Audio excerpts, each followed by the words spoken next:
ஒரு நகரத்தை சார்ந்த நாகரிகத்தை சார்ந்த நிறைய விஷயங்கள் அந்த கண்கள்ல இருக்கு. அந்த கண்களை பார்க்கும்போது மூணு விஷயம் தான் அதுல தெரியுது. ரேஜ் பார்த்தேன். அதாவது பிரைமல் எமோஷன், கோபம் கூட கிடையாது. Rage it's called rage. நாய்களோட ரொம்ப பழகியிருக்கேன், நாய்களோடய வாழ்ந்திருக்கேன். இன்னைக்கு நாய் எல்லாமே இருக்கிறேன். நாய்கிட்ட வந்து நிறைய கற்றுருக்கேன். நான் தனிமையில் சின்ன வயசுல நான் தனிமையில் இருக்கும்போது எனக்கு வந்து மணின்னு ஒரு நாய் எனக்கு ரொம்ப ரொம்ப ஆதர்சமானது.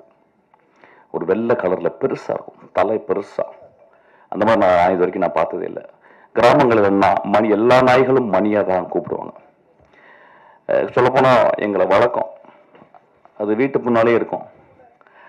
அது ஓ பியூட்டிஃபுல். அப்ப அது வந்து எங்களை ப்ரொடெக்ட் பண்ற ஒரு தெய்வமா தான் இருக்கும். குழந்தைகளை பார்த்துக்கும், பாம்பு பூச்சி வராது. ஏதோ நாங்க உணவை பரிமாறிப்போம்.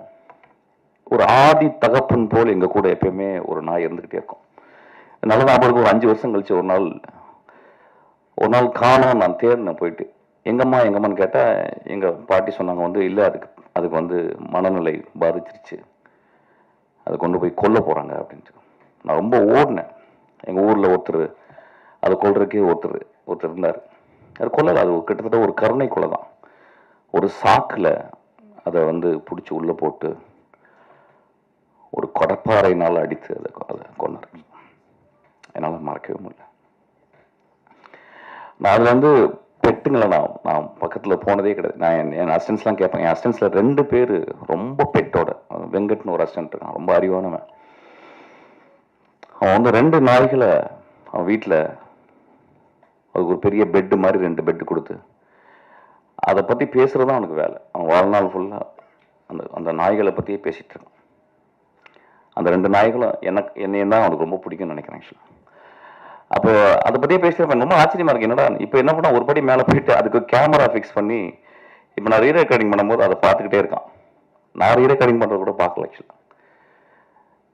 அப்போ எனக்கு ஒரு யோசனை, ஏன் இந்த இந்த இந்த குழந்தைகள் வந்து இந்த நாய் மேலே இவ்வளவு. நான் வரும்போது படித்தேன், எங்கே அந்த டாக் அப்படின்ற வார்த்தை எங்கேருந்து வந்து அதுக்கு வந்து அதுக்கு எங்கேருந்து வந்துச்சுன்னு தெரியல. அந்த எட்டிமாலஜிக்கா டோர்கா அப்படின்றாங்க. அந்த டோர்கான்ற வார்த்தை எப்படி வந்துச்சுன்னே தெரியல லாட்டின்ல. நான் யோசிச்சுட்டே வந்தேன், எப்படி வந்திருக்கும் ஆதி மனிதன்.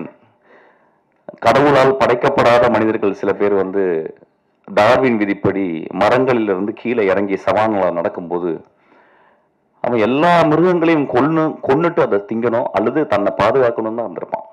புலி சிங்கங்களை திங்க முடியாது, ஓநாய்களை திங்க முடியாது. ஓநாயினுடைய இனம்தான் அது. ஓநாயினுடைய வழித்தோன்றல் தான் நாய்கள். நம்ம எல்லாருக்குமே தெரியும், அதை பார்த்தவனே கேனைன் ஃபேமிலின்னு சொல்லுவாங்க ஆக்சுவலா. அப்ப எப்படி அந்த மனிதன் வந்து அந்த காட்டை வந்து பயந்து பயந்து பயந்து ஒவ்வொரு அடியா எடுத்து வைக்கும்போது பாம்பு இருக்கும், பூச்சி இருக்கும், உணவு தேடி போகணும், குழந்தைகளை பார்த்துக்கணும், தாய் தந்தையை பார்த்துக்கணும், இரவானா நெருப்புக்கு கட்டைகளை சேகரிக்கணும், நெருப்புக்கு கல்லை தேடணும்.